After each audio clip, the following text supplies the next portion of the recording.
tienes hambre? ¿Has experimentado hambre? Usted está diciendo, ay, no quiero comer. Usted busca y busca y busca. Y eso es lo que necesitamos como iglesia, tener hambre de la palabra. Porque no solo de pan vive el hombre, sino de toda palabra que sale de la boca de Dios. O sea, no solo necesitamos pan.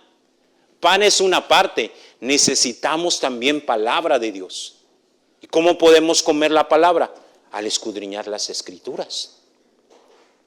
Nuestros refris, hermano, nuestros refrigeradores, nuestras neveras, ¿cómo más se le llama? La nevera, el refrigerador, heladera, ¿qué más? ¿Qué otro nombre? Hasta ahí. Hermano, ¿se han dado cuenta cuánta comida tiramos? Vamos a la semana y llenamos. ¿Y cuánta de esa comida nos comemos? Un porcentaje muy poco. ¿Y terminamos qué? Tirando comida. ¿O no es cierto? Pero ¿saben qué algo más triste? Por supuesto que eso es triste. Todo lo que tiramos es dinero que se está yendo a la basura.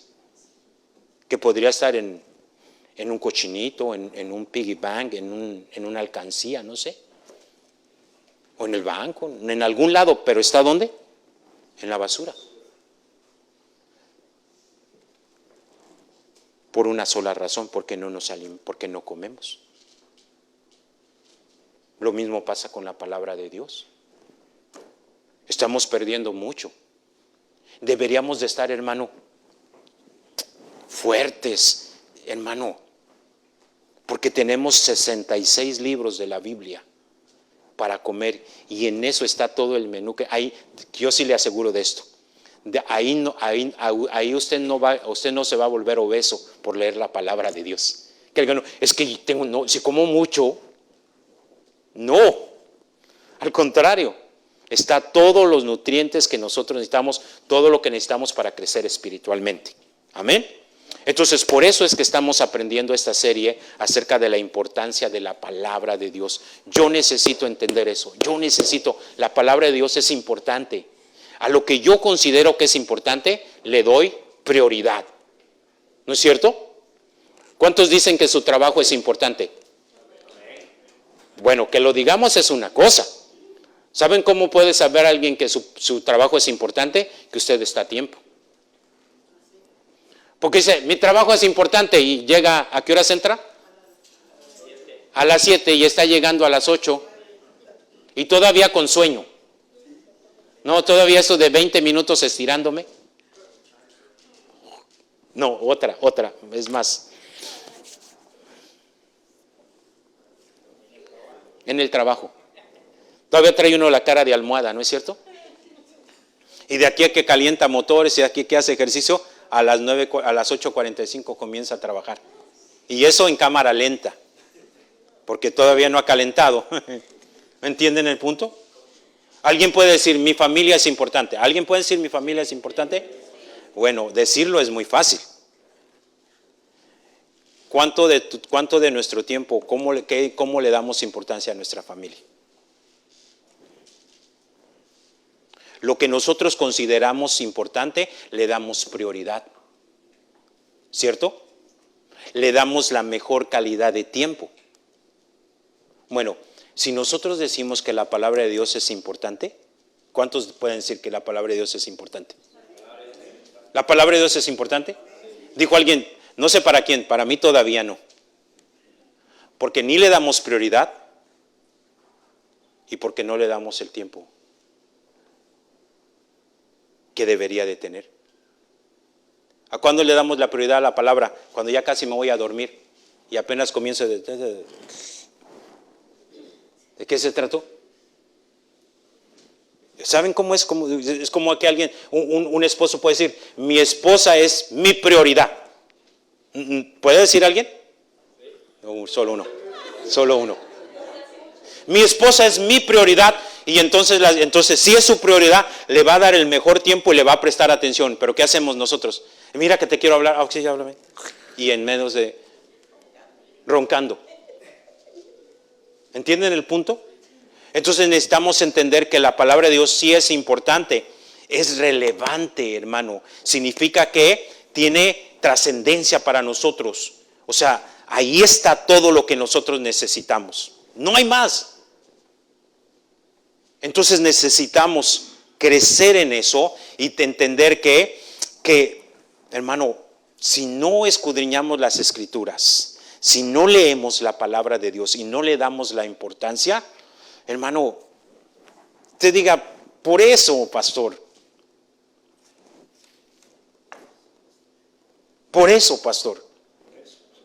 estamos como estamos.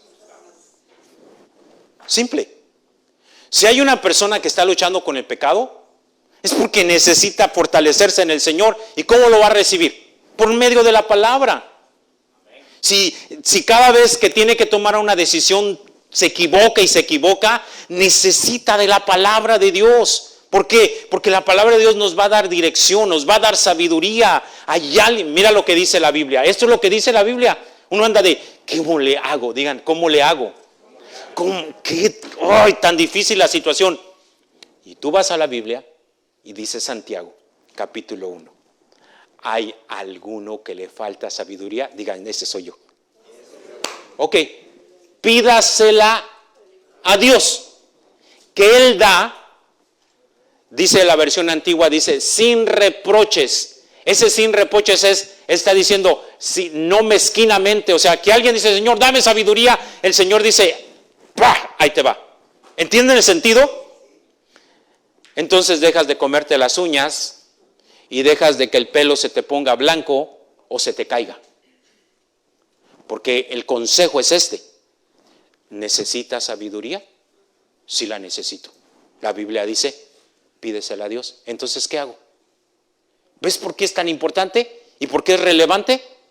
Porque yo puedo decirle entonces al Señor, ayúdame, dame sabiduría, no sé qué decidir. No levanten su mano. ¿Alguno tiene problemas de que sus oraciones no son escuchadas? ¿Que ya lleva tiempo orando y parece que no hay respuesta? ¿Alguno? Solo, no sé, mueva los ojos, algo, díganme. No sé. ¿Sí? Usted ha estado orando por algo. Ok, primero hombres. ¿Han estado orando por una respuesta y parece que no se escucha o no viene o no aparece? Ok, les voy a decir lo que dice la Biblia. Y van a darse cuenta porque es relevante. A menos que escudriñemos la Biblia, lo vamos a saber. ¿Ok? La Biblia dice, para nosotros los varones, que tratemos a nuestra esposa como vaso frágil, para que nuestras oraciones no tengan estorbo. Entonces, cuando yo veo lo que dice la Biblia, lo primero que examino es, ¿por qué no ha venido la respuesta? ¿Cómo estoy tratando a mi esposa? ¿La estoy tratando como dice la Biblia? ¿O aquí hay algo que tengo que corregir?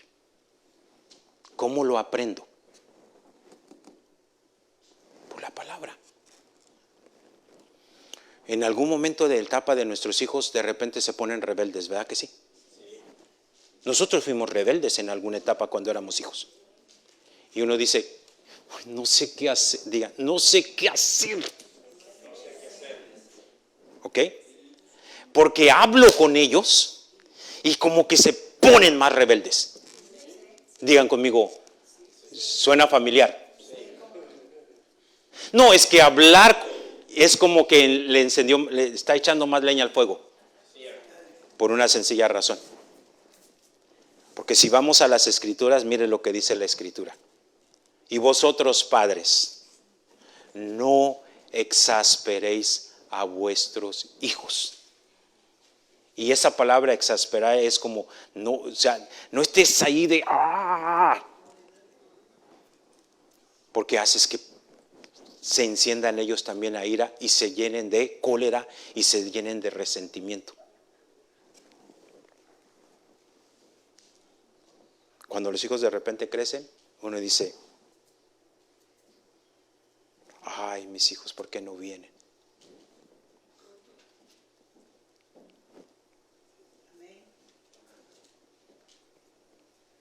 Porque ¿Por qué esa actitud? ¿Por qué esa situación? A lo mejor Dios te va a guiar y dice, ¿sabes qué? Hay cosas que le tenemos que pedir perdón a nuestros hijos de repente. Hay heridas en el corazón de nuestros hijos que nosotros mismos las provocamos. Todo está en la palabra de Dios. Todo, absolutamente todo, hermano, todo. Hasta lo que usted cree que no está, está.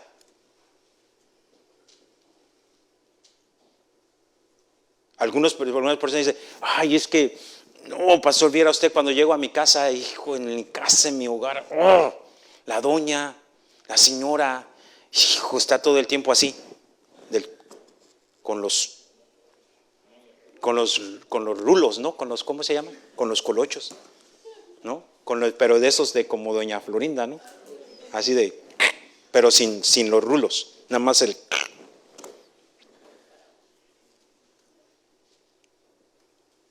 Claro, porque no vemos lo que dice la Biblia, ¿sí?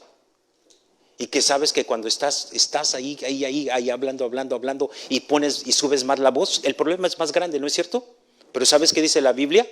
Que la blanda respuesta hace que los rulos de doña Florinda se bajen. Cuando tú ves a tu cónyuge que está así de dice, tú no le echas más leña al fuego, tú vienes con una palabra sabia, tranquila, y la blanda respuesta aplaca la ira. Lo dice la Biblia, pero ¿qué hacemos nosotros? Más encendidos. Y tú dices, ¿que por qué? Está aquí en la Biblia. Eso es la parte. Oh, hermanos, ¿saben cuánto habla Dios acerca de finanzas y de administración? ¿Alguien alguna vez ha salido de fiador con alguien? O a alguien le andan diciendo, oye, ayúdame, tú y yo somos amigos, somos friends, somos casi hermanos. ¿Podrías tú firmar por mí? ¿Sabes qué dice la Biblia? Si saliste fiador de alguien, no pegues el ojo hasta salir de esa situación, porque si no te van a quitar hasta la cama. Tiene un poquito de lógica. La gente allá afuera, su negocio es prestarle a la gente y darle en paguitos chicos o grandes. Ese es el negocio.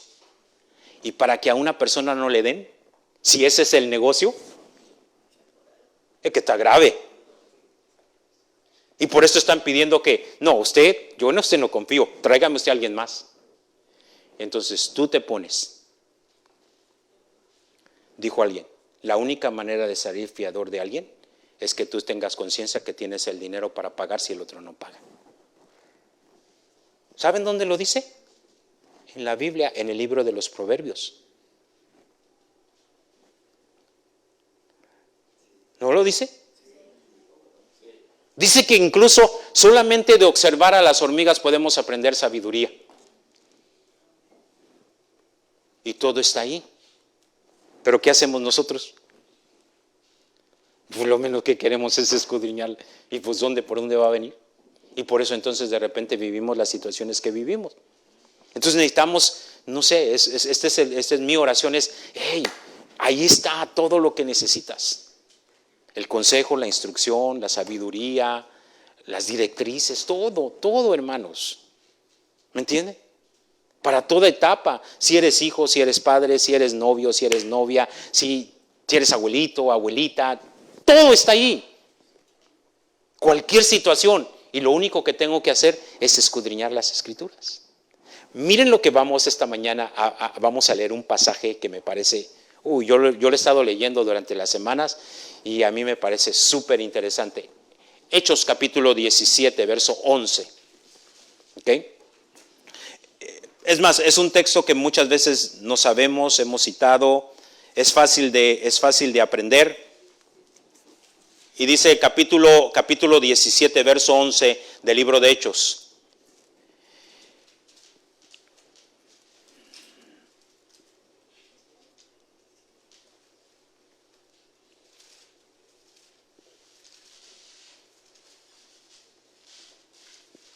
¿Ya están ahí?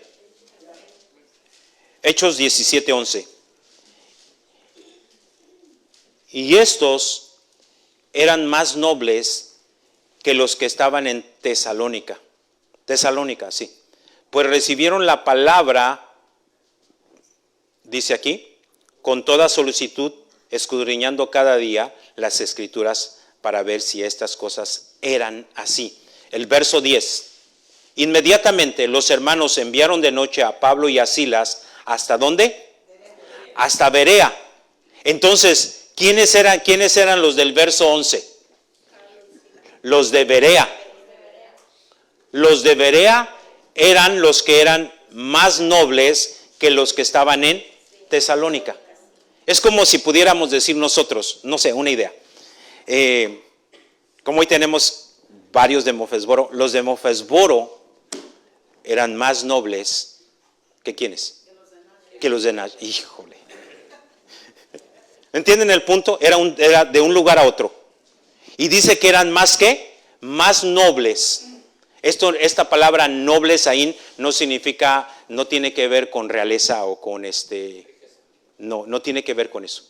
No tiene que ver con un título ¿saben? De la monarquía, que dicen es conde y no es que esconde, sino conde. Y es duquesa, o es ¿qué? O sea, una posición de la monarquía, de la alta sociedad. No está hablando de que, porque aquí si lo leemos de esa manera es como que eran bien finos, ¿no? O una persona de la alta sociedad. No. Esta palabra noble, este es el punto. En este pasaje lo que vamos a ver es la actitud correcta ante la palabra de Dios. Y lo primero que aprendemos es que eran ¿qué? Eran más nobles que los de Tesalónica. ¿Qué más? Dice, recibieron la palabra ¿con qué? Con toda solicitud. Y número 3, escudriñaban cada día las Escrituras. Estas son 3 actitudes que nosotros tenemos que tener ante las Escrituras. Y es bien importante, y vamos a aprender esta mañana acerca de eso. Lo primero que está diciendo es que eran más nobles. ¿Sabe lo que eso significa? Eran receptivos, pero también tenían una mejor disposición. Aquí esto es importante poder entender, porque muchas veces nosotros venimos a la iglesia y cuando venimos y ya estamos con nuestra mente, yo no lo creo, no creo que sea para tanto. Dime si no. Bueno, así dice el pastor, pero yo creo que no es tan. Esa es la primera actitud que tenemos que cambiar. Si nos vamos a acercar a la palabra de Dios, la primera actitud que tenemos que cambiar, ¿esa sabe dónde está? ¿Yo por qué me voy a dejar que otro me diga lo que tengo que hacer? ¿Saben el problema? El problema que no es con el predicador. ¿Sabes con quién estás en rebeldía? Con Dios, porque Dios es el de la palabra. Eso es lo primero que tengo que entender y tengo que guardar mi corazón de que no sea rebelde a la palabra de Dios. Estas personas, a diferencia de los de Tesalónica, aunque algunos creyeron, pero si usted lee después en casa el contexto, los versos anteriores, otros se enojaron de tal manera que juntaron gente, hermano. ¿Saben de esos de que juntemos unos cuantos paleros? Y yo creo que hasta les pagaron dinero. La Reina Valera dice eran un grupo de ociosos, o sea, de esos vagos, ¿no? Decíamos nosotros, ¿no? Desde que vénganse, vámonos, subamos a la bola y vamos, ahí va la gente. Aunque después no saben ni para qué. ¿No es cierto? O hay otra palabra que se usa en México, esos porros. ¿Porros saben porros? ¿Ok? O sea, esos que andan haciendo bulla, o sea, pero son pagados. Alterando el orden. Bueno, hubo un grupo de judíos que se enojó tanto que cuando escucharon la palabra de Dios, en lugar de tener la misma actitud de nobleza, hermano, tuvieron una actitud de, ya vinieron estos. Cuidado. Esa es la primera cosa que aprendemos. ¿Por qué Dios no nos habla o por qué aunque leemos la Biblia no la entendemos? Porque tenemos que guardar y examinar la actitud con que nosotros lo hacemos. ¿Saben que muchas personas leen la Biblia solamente para encontrarle error? La voy a leer. solo para ver dónde hay una contrariedad. Con esa actitud, pues ¿cómo quieres que Dios te hable? La actitud correcta debe ser de nobleza. La actitud correcta debe de ser como estos hermanos, ¿sí? Teniendo una actitud de, bueno, la voy a oír, voy a prestar atención, porque ese es otro punto. ¿Ok? Queremos acercarnos a la palabra de Dios, o que estamos escuchando, pero estamos ahorita pensando en, no sé, en lo que voy a hacer ahorita en mi casa. Y estamos tan descuidados y estamos tan indiferentes que por más que hemos escuchado y escuchado y escuchado, nada sucede, porque lo primero que tenemos que hacer es que tenemos que examinar la actitud de nuestro corazón cuando nos acercamos. Estos hombres eran más nobles que los otros, su actitud era diferente, su actitud hacia la palabra de Dios escucharon lo mismo, porque no es que Pablo les predicaba a unos una cosa y a otros otra, sino lo mismo. ¿Qué fue lo diferente? La actitud del corazón. Bueno, eso es lo mismo que sucede. Podemos venir todos los que estamos aquí y los que faltaron hoy, que no pudieron venir. ¿Y qué es lo que cambia la diferencia? ¿Por qué una persona va creciendo en el conocimiento de la palabra y otro no? Digan conmigo, por la actitud del corazón. Hay personas que son más receptivas. Y el que tiene una actitud contraria dice, no, es que esos son más débiles. No. No, es que a mí cómo me van a ganar. No, a mí. Eso lo hacen con ese chiquito, pero yo que pienso tanto. No. Y esa es la primera actitud que tenemos que cambiar. Ok. La primera cosa que tengo que es mirar mi actitud de mi corazón. Y tengo que tener una actitud correcta para poder escuchar la palabra. Porque no hay manera entonces de que Dios te hable si tu corazón ya está cerrado. ¿Me explico? Ahora, no solamente eran más nobles, sino que recibieron la palabra ¿con qué? Con toda solicitud. ¿Saben lo que eso significa o lo que implica en otras versiones de la Biblia? Recibieron la palabra con mucha atención. Ahí está. Digan conmigo, ahí está la respuesta. No me escucharon. Ahí está la respuesta. ¿Por qué puedo venir y puedo pasar toda una vida en la iglesia y nada pasa? ¿Por qué? Porque no le presto atención a la palabra. ¿No es cierto? Sí, o sea, miren. No es que les digo que volteen para atrás. Pero si voltearan para atrás y los de atrás se vinieran para acá enfrente, se darían cuenta ustedes de que uno dice, no, pues con razón. Recibieron la palabra con toda solicitud. Le prestaron atención. Es que saben ustedes que a veces le prestamos atención a lo que no deberíamos de prestarle atención y a lo que deberíamos de prestarle atención, hermano, andamos ahí. ¿No es cierto? Esta palabra con toda solicitud también dice, de buena gana recibieron el mensaje, dice otra versión de la Biblia. ¿Cómo es nuestra actitud? ¿Es de buena gana? ¿O está ahí? Bueno, a ver qué dice. No, pero que algo, saben ustedes, no le digan a nadie, pero hay gente que viene a la iglesia, no, solo que me diga algo, pero es que, y uno dice,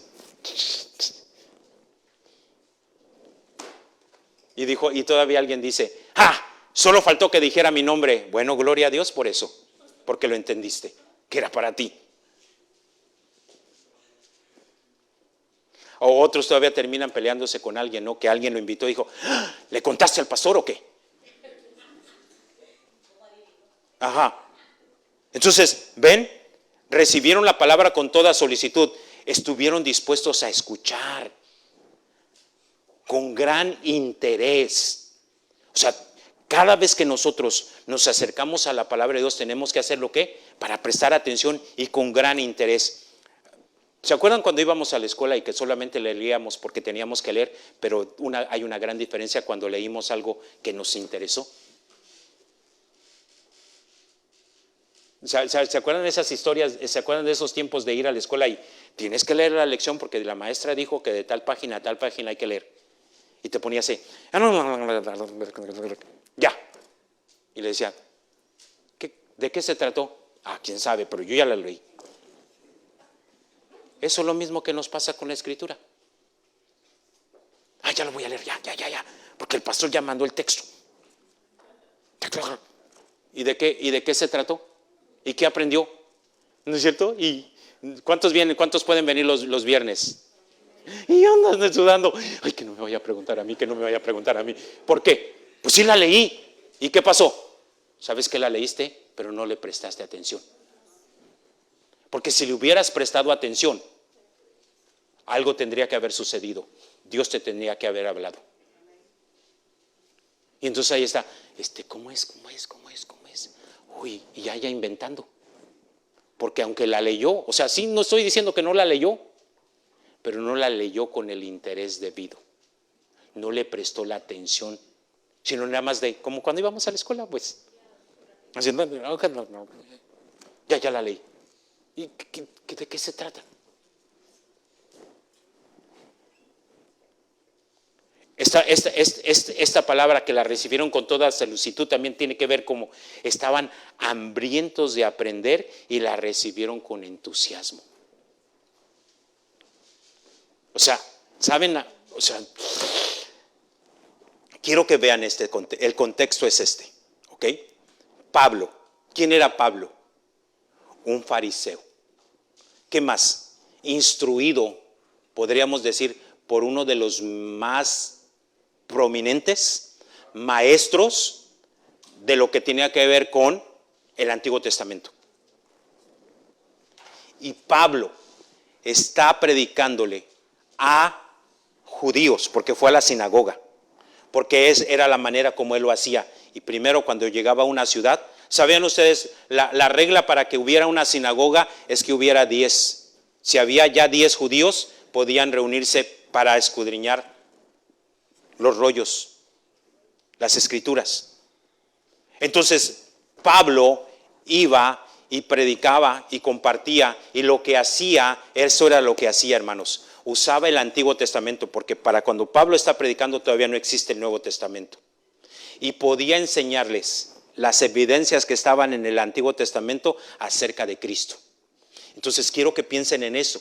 O sea, es como de repente estos judíos habían escuchado acerca de Jesús, pero lo que habían escuchado acerca de Jesús es que había venido a alborotar y que se hizo todo no, ahora Pablo se sienta con ellos, les abre las escrituras y comienza a enseñarles cómo cada uno de esos pasajes apuntan a Cristo. ¿Pueden imaginarse esto?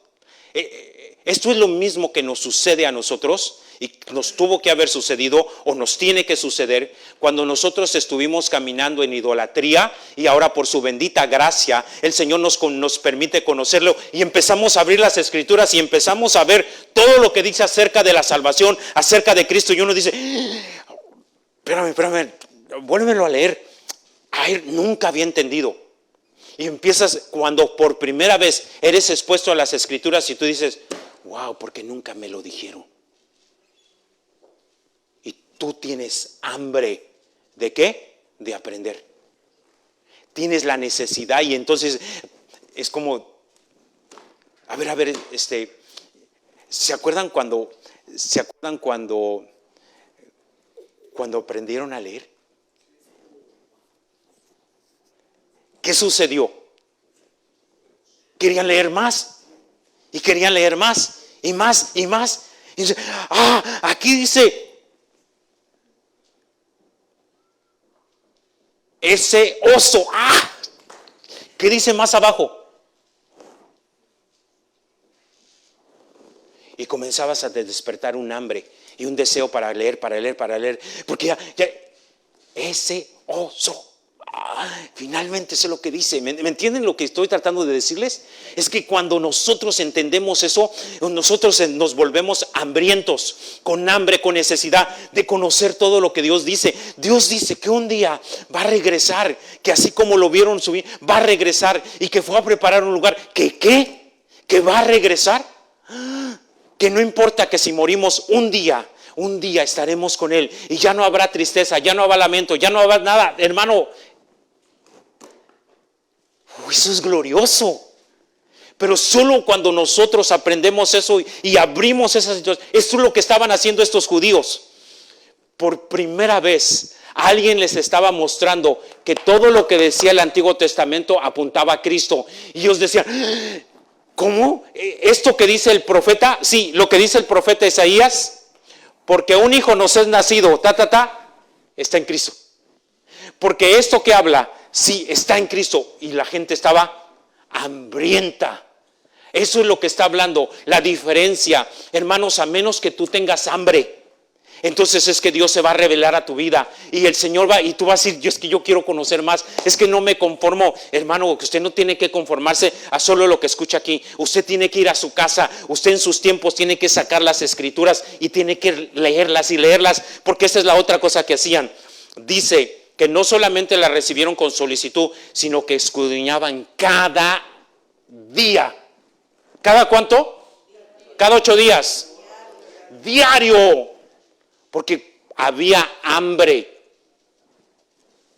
Estaban hambrientos de conocer la verdad. ¿Y saben cómo termina esto? No termina en el verso 11. En el verso 12 dice, entonces escudriñaban cada día para ver si lo que Pablo decía estaba acorde a las Escrituras. Y como consecuencia, el verso 12 dice lo siguiente, así que creyeron muchos de ellos. Escúchame, sin que tú tengas ese deseo. Alguien dijo, ¿y por qué no creen, pastor? Porque no hay ese deseo. Porque el escudriñar con hambre o con esa necesidad hace que tu fe crezca. ¿Entienden el punto? ¿Cómo nos acercamos a las Escrituras? Este no me gusta. Esto no está interesante. Les leímos la semana pasada. Todas las Escrituras son inspiradas por Dios. ¿Cuáles? De Génesis a Apocalipsis. Los 66 libros, cada verso y cada palabra es palabra de Dios. Y es útil, es necesaria, es provechosa. Entonces ya no voy a andar, este sí me gusta, no, este no. ¿Saben? Hay cristianos que dicen, ¿yo para qué leo el Antiguo Testamento? ¿Para qué? Para que puedas cerciorarte cómo Cristo cumplió, y es el cumplimiento de todo el Antiguo Testamento. Y darle gracias a Dios. O sea, aquí no podemos decir, no, es que para nosotros, bueno, hay otro, el Viejo Testamento, ¿no decimos? Y como ya está viejo, ¿qué dice? Ya, ¿para qué lo leo? Viejo. No. El Antiguo y el Nuevo es parte de las Escrituras. Y todos los 66 libros son inspirados por Dios. Entonces, el punto está aquí. Y ese es algo muy importante. Ya hemos estado hablando de la importancia. Pero hay una pregunta a resolver. O hay una pregunta a responder. ¿Y cómo leo las Escrituras? ¿Me siguen aquí? ¿No es cierto? O sea, sí, pastor, tú dices que tengo que leerlas, pero ¿y cómo las leo? ¿Por dónde empiezo? ¿Cómo le hago? Bueno, tengo 4 consejos de cómo aprender a leer las Escrituras. ¿Ok? Número 1. ¿Ok? Recuerden, a diferencia de la Biblia, a diferencia de cualquier otro libro, la Biblia es la palabra de Dios, inspirada por Dios. ¿Estamos listos? ¿Estamos claros? Entonces, eso hace, número 1, que yo entienda que la Biblia es un libro diferente a todos los demás libros. ¿Sí? Si yo no entiendo eso, yo voy a querer leer la Biblia como un libro de historia. Ese es un error. ¿Por qué? Porque te vas a encontrar con preguntas que dicen, no, hermano, No, pero es que aquí dice que las clásicas. A ver, usted dígame, no, como a uno de pastor, ahí sí lo tratan. A ver, enséñeme. A ver, ¿cómo que ahí dice que estaba Abel y Caín? Y en un capítulo siguiente dice, y se casó Abel ¿con quién se casó? A ver, ¿con quién se casó? No. Hay una contrariedad. ¿Por qué en una parte de la Biblia aparece un relato de la creación y en otro capítulo aparece otro relato? ¿Ve? Se contradicen. No, muchacho. ¿Muchacho digo? No, es que lo estás leyendo como un libro, como un libro de historia. Escucha, la Biblia no es la historia del hombre. La Biblia es la revelación de Dios al hombre. Entonces yo no lo puedo ver no lo puedo leer como un libro de historia, porque no está escrito cronológicamente. ¿Estamos aquí? O sea, ¿ven lo que primero que tengo que entender? Ok. No es un libro que se escribió en español. Se tradujo al español y a otros idiomas, pero no fue escrito originalmente. Eso significa que muchas veces la Biblia no tiene la misma estructura gramatical que tiene nuestro idioma español. ¿Estamos? O sea, vean por lo importante. Yo tengo que saber que no es un libro como cualquier otro. ¿Ok? Tampoco, aunque a veces decimos es como un recetario, no es un recetario. Aunque decimos que también es como un manual, tampoco es un manual. Es la revelación de Dios al hombre.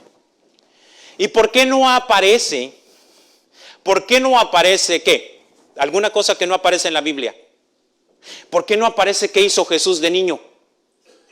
Porque a Dios no le interesaba revelarse lo que hizo de niño. Punto. ¿Y por qué no aparece? Porque no es la historia del hombre, es la revelación de Dios al hombre. Y Él permitió, inspiró a que se escribiera lo que está escrito. Y lo que no está escrito es porque Él no quiso que se escribiera. Así es que no andes buscando libros ¿dónde? Es que eso de ahí está en un libro que encontraron en una cueva.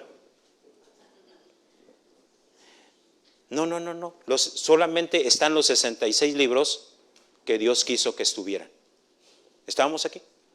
Pero ¿por qué no puso a Julán? Pues porque Dios es el soberano y Él fue el que decidió lo que estuviera y lo que no estuviera. Y lo que no aparece en la Biblia, hermano, no lo quiso revelar. Y no, si tú andas buscando, yo quiero investigarlo. No. Lo que está escrito. Es porque Dios permitió que se escribiera. Y lo que no está escrito, hermano, no te quiebres la cabeza tratando de... ¿Será que de verdad fueron en 6 días o fueron un día equivalente a 1000? Yo solamente sé lo que dice la Biblia, que en 6 días creó los cielos y la tierra, todo lo que existe, en 6 días. No, pero ¿cómo va a ser posible? Pues para ti, para mí no, pero para Dios sí es posible. No, porque tiene más lógica. Esto, en ese sentido de lógica, no se aplica a la Biblia. Entonces, lo primero que tenemos que entender, que la Biblia no es como cualquier otro libro humano. Es inspirado por Dios. ¿Sí? Entonces, cuando yo entiendo ese principio, escucha lo que voy a hacer. ¿Sí? Lo primero que voy a hacer es escudriñar la Biblia. Nunca leas la Biblia si primero no oras a Dios. Esto es bien importante. ¿Por qué razón? Porque yo no puedo orar, yo no puedo leer la Biblia antes de orar. ¿Por qué? Porque necesito pedirle a Dios que me ayude a entender su palabra. Si Dios no me da entendimiento de su palabra, hermano, la misma Biblia la puede usar la gente para volverse loco. ¿Entienden el sentido? ¿En qué punto? Si leemos la Biblia sin orar, existe el peligro, escuchen esto, peligro, ¿saben? Warning, warning, peligro. Existe el peligro de que la entienda a mi manera o que la malentienda. Aquí dice, ¿de dónde crees que han salido las herejías y las falsas doctrinas? De alguien que la entendió a su manera. Y lo más triste, la malentendió. Entonces necesitamos orar. Tú no puedes leer la Biblia si no primero oras y le pides a Dios que te ayude a entenderla. Porque si no, lo vas a hacer en tu propio razonamiento, en tu propio entendimiento. Y escuchen esto, si se tratara de nuestro propio entendimiento, no hubiera dejado la Biblia. ¿Están aquí? La dejó y Él es el único que nos puede ayudar. ¿Saben ustedes que hay personas con un título de teólogos? Significa que son personas que han estudiado, hermano, muchísimos años la Biblia. ¿Pero qué creen? Son teólogos y no son salvos. ¿Cómo está eso? Son expertos en cada una de las palabras del idioma original, pero no conocen al Dios de la Biblia. Pueden conocer todas las y citar y aquí dice y que esto fue en tal tiempo y todo eso, maravilloso, pero no conocer al Dios de la Biblia. Y terminan sacando unas deducciones. Este es el peligro. Por eso que si tú vas a leer la Biblia, primero ora a Dios, porque corremos el peligro de sacar nuestras propias conclusiones. Y nuestras conclusiones, por lo normal, en lo natural, hermano, a menos que Dios nos revele y nos dé entendimiento, vamos a poder entender la Biblia. Por eso mi consejo es, ¿quieres aprender la palabra de Dios y quieres que Dios te hable? Nunca la leas sin primero pedirle a Dios que te ayude a entenderla. Porque corres el peligro de sacar tus propias conclusiones o de malentenderla. Y no tienen idea cuántos de nosotros podemos tener un montón de argumentos dizque de la palabra de Dios, pero están solamente en nuestro propio razonamiento humano. Yo la entendí así. Yo entiendo que es así. Aquí no se trata de lo que yo entienda o lo que yo creo, es lo que Dios determinó que entendiéramos. Por eso tengo que orar antes de leerla. ¿Ok? Pues yo solo les doy el consejo, no me pidieron, ¿cómo la leo? Ya les estoy respondiendo. Ahora, si no lo quieren hacer, pues tampoco yo puedo decir, no, tiene que hacerlo. Pero usted sabe que corre un peligro de leer la Biblia sin tomar un tiempo primero para pedirle a Dios que le dé sabiduría para entenderla. ¿Va a terminar usted? No, aquí dice, David tenía sus esposas y sus concubinas y yo nada más tengo una, me faltan 7. ¿Y de dónde creen que sale eso? Y lo dan con una cita bíblica. La mala interpretación de una persona que leyó la Biblia. 2, lea el pasaje más de una vez. Una porción de la Biblia no se queda más. No. ¿Y sabe qué más? Y si lo puede hacer, leerlo ahora. Antes tenía que comprar 25 Biblias. Hoy usted lo puede hacer con una simple aplicación y poner ese texto y poder compararlo con otras versiones de la Biblia. Les doy un ejemplo. Vean ustedes. Este verso 11 que acabamos de leer. ¿Lo leemos? Vean. ¿Ok? Y estos eran más nobles que los que estaban en Tesalónica, pues recibieron la palabra con toda solicitud, escudriñando cada día las escrituras para ver si estas cosas eran así. ¿Alguien tiene su aplicación de YouVersion en su Biblia? Ok, quiero que todos los que tienen esa versión, esa aplicación, marquen ese verso 11 y lo ponen comparar. ¿Listos? ¿Tienen algunos también versiones en inglés? ¿Quién tiene versiones en inglés? Ok. Vean lo que dice otra versión que se llama Nueva Biblia Viva. Los bereanos, o sea, los de Berea, eran mucho más nobles que los tesalonicenses. Y escucharon, miren aquí cómo comienza a hablar, nos da entendimiento. Escucharon gustosos el mensaje. En Reina Valera dice, recibieron la palabra con toda solicitud. En esta versión dice, escucharon gustosamente el mensaje. Todo, y dice aquí, en Reina Valera dice, escudriñando cada día. De repente esa palabra escudriñar no la entiendo. Pero si yo puedo leer ese pasaje en otras versiones, dice, todos los días examinaban las Escrituras. Otra versión de la Biblia, Nueva Versión Internacional. Estos eran de sentimientos más nobles. Está hablando de una actitud del corazón. De modo que recibieron el mensaje con toda avidez y todos los días examinaban las Escrituras. ¿Alguien tiene ahí en su aplicación, tiene una versión que se llama amplificada, Amplify? ¿Me lo puedes leer? Y lo puedes leer en inglés y puedes tratar de traducirlo. Dijo, ay, no, tampoco me diga, pastor. Ok, tú lo lees y Madeli lo traduce. Vale.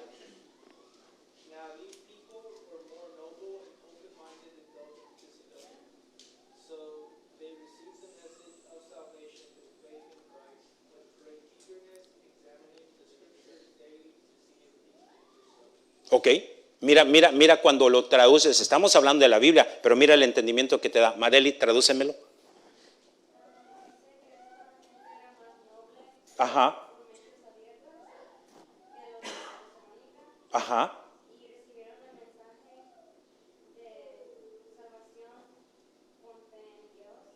¿Ves? Ahí ya, solamente leyendo eso, ya te está hablando de qué se trataba el mensaje. El mensaje era de el evangelio, de salvación. Y Pablo estaba. Miren, aquí les voy a decir algo que lo van a poder entender. Ven, conforme estamos leyendo las Escrituras, se dieron cuenta que lo que hablo con ustedes muchas veces no son mis palabras ni mis inventos, sino solamente acomodo a la Escritura. Y yo les hablé acerca de lo que le estaban hablando, ¿qué? El mensaje de salvación, el evangelio, y Pablo estaba usando las Escrituras del Antiguo Testamento para mostrarles la evidencia de que Cristo era el Mesías. ¿Cómo lo hacemos? Tomando el texto que vamos a leer y lo comparamos con otras versiones de la Biblia. Hay otra versión de la Biblia. Nicole, ¿tienes una versión de la Biblia que se llama Good News Translation? Good News, GNT. Ok. Léeme el verso 11, por favor.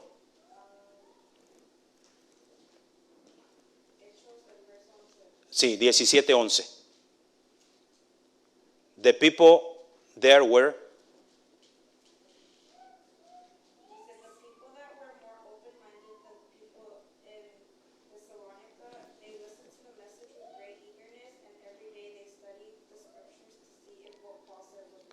¿Ves lo que significa escudriñar? Estudiar cada día. Cuando yo comienzo a leer ese mismo pasaje y lo comparo con otras versiones, ¿qué es lo que hace? Mi mente se abre, mi entendimiento se abre y entonces puedo comprender claramente lo que Dios quiere hablarme. Ven, por eso es que el segundo punto importante es lee el pasaje más de una vez y si es posible compáralo con otras versiones para que te pueda ayudar. Chino, ¿tienes esa versión? ¿Tú tienes esa app? Ok, quiero que me leas el mismo pasaje, pero léemelo en una versión que se llama New Living Translation, NLT.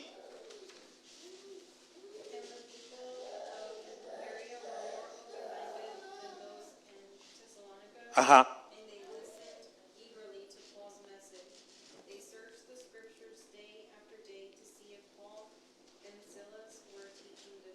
Ok, miren lo que esta versión dice acerca de ¿cómo se llama? De escudriñar. Estaban en una búsqueda, search. Es como que, vamos a ver. Nosotros normalmente nos quedamos en esta parte. Leemos un pasaje. Las versiones de papel, alguien tiene una Biblia de papel, hay unos signos raros. Esos signos raros te llevan a otros pasajes de la Biblia, ya sea el Antiguo o el Nuevo Testamento. para que pueda hacer exactamente lo que está diciendo esta palabra. Una búsqueda, search, quiero entender todo lo que habla. ¿Ven el punto? Sí trato de transmitírselos o los enredo. ¿Ven cómo nuestra mente se abre al entendimiento de la palabra? Porque nosotros ya lo leí. No, eso no es escudriñar. Escudriñar es lo que estamos haciendo, leer, buscar, entender claramente cada una de esas palabras, porque a veces lo leemos en una versión de la Biblia que hay palabras normal, seamos honestos. ¿Quién puede entender así, decir, oh no, cuando yo leí escudriñar, ya sé lo que es? Yo soy el primero que no sé qué es. Entonces voy y comparo ese mismo y leo el mismo pasaje en más de una versión, lo leo más de una vez y entonces puedo entenderlo mejor. Número 3, ¿sí? Después de que lo he leído varias veces y lo he comparado, voy a tratar de encontrar cómo está el pasaje escrito, y una manera de poder hacerlo es tener siempre una libreta de notas o una hoja de notas. Estamos hablando de escudriñar. ¿Ven lo diferente? Voy a tener un estudio serio de la palabra de Dios, porque es la manera como voy a poder entender y Dios me va a hablar. Entonces, en el tercer punto lo que hago es que con mi libreta de notas empiezo a ver el pasaje, pero ya lo veo desde una manera de examinarlo. ¿Cómo, pastor? De esta manera. Por ejemplo, encuentro los sujetos, the subjects, los sujetos que hay ahí. ¿De quién está hablando? Aquí me está hablando de quién, de Pablo, de Silas, me está hablando de los de Tesalónica, y me está hablando de quiénes, de los de Berea. ¿Sí? ¿Hay algún verbo? Ayúdenme a encontrarlo. ¿Sí? ¿Verbos son qué? Acciones. ¿Eran qué? Nobles. ¿Sí? ¿Qué más hicieron? Recibieron la palabra ¿con qué? Escudriñando. Escudriñando es un verbo, porque cuando ya lo comparamos en otras versiones, está hablando de búsqueda, estudio. ¿Ven el punto? ¿Hay algún, por ejemplo, en este pasaje, hay algún adjetivo? Adjetivo es algo que habla acerca de los sujetos y nos habla de la actitud de ellos, que eran más que nobles. Es un adjetivo. Era una característica. Ok, tenemos sujetos, tenemos verbos y tenemos adjetivos. Cuando tú juntas estos tres, te lleva al punto número 4. Este pasaje o este verso que acabamos de leer, ¿nos muestra alguna instrucción? Sí. ¿Nos muestra alguna lección? Sí. Escríbela. ¿Nos muestra alguna acción? Sí. Último punto. ¿Hay una aplicación o tarea a realizar? Sí. Que tengo que tener la misma actitud de ¿quiénes? ¿Y cómo eran los de Berea? Nobles. Que yo tengo que tener una actitud correcta, una actitud me gustó una versión que dijo, eran de mejores sentimientos. ¿Alguien leyó? Y otro dijo open mind. Ese open mind no está hablando de que todo lo creían, sino que tenían una disposición para poder escuchar atentamente. Ese open mind no quiere decir que, lo que sea, no, sino que daban la oportunidad de que les hablaran y ellos razonaran lo que les estaban diciendo. Entonces, ¿ven? Ok, ¿pudieron descubrir que lo que acabo de hablarles es lo mismo que hice al predicarles la palabra? ¿Encontraron el punto 1, el 2, el 3, el 4? Se los dejo de tarea. Es más, el 4 tiene que ver qué dice en el pasaje, qué me muestra. ¿Hay alguna instrucción ahí? A veces hay pasajes que tienen una instrucción, otros tienen una lección. Por ejemplo, ¿dónde encuentro una lección? En las parábolas. En la parábola es una historia, pero la historia tiene una lección. ¿Hay alguna acción que dice ahí que tuvieron que hacer? ¿Alguna aplicación o una tarea a realizar? Lo escribo y entonces puedo entenderlo y entonces lo puedo aplicar a mi vida.